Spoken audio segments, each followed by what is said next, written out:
Shalom Uvracha, Nachamu Nachamu, comforting, and it's mentioned twice. The simplest explanation is that it's mentioned each time for the first Beis Hamikdash and second for the second Beis Hamikdash. And we enter into the 7 weeks of comfort leading us up to Yom Tov. And in this week's Parsha, Moshe Rabbeinu pleads with Hashem 515 times to please let him enter into the land of Eretz Yisrael. But Hashem says no. In fact, don't ask anymore. I have my own plan. And Moshe Rabbeinu continues to plead to Hashem anyhow. But Hashem's plan, as we know, is for us to enter through Yehoshua.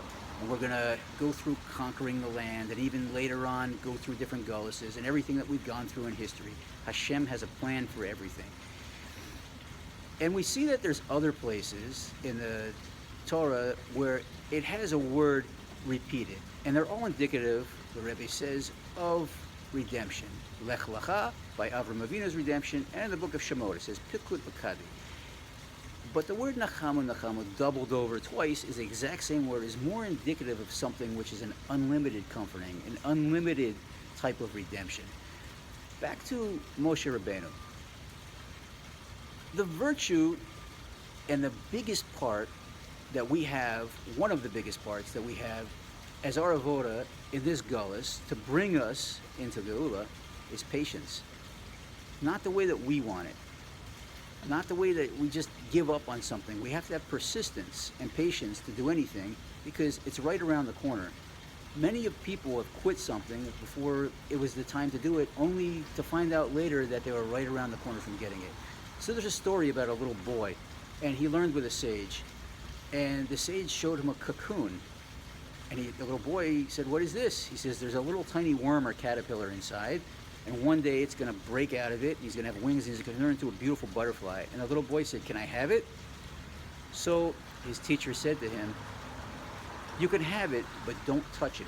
And when you see the butterfly coming out, don't touch it." So the little boy took it, and he went home. Several days later, when he was alone at home, he noticed one wing coming out, and then another wing coming out, and the butterfly was completely out of the cocoon. And he saw that it was struggling, and he just wanted to help it a little bit. So he took his finger and he just touched the butterfly a little bit to help him out of the cocoon, and the butterfly unfortunately died. And he went back to his teacher, the sage, and the sage said, "Where's the butterfly?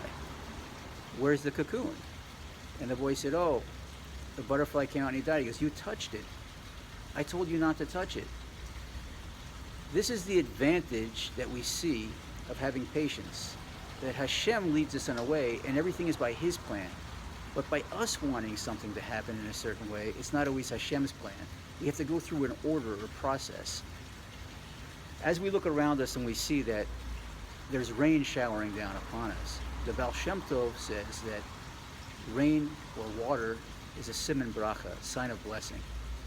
May each of our prayers and yearning for Mashiach immediately ascend on high and shower down upon us immediately that we enter the complete Geula, the Geula Shalema, right now, and learn from our teacher who will no longer be concealed from our eyes.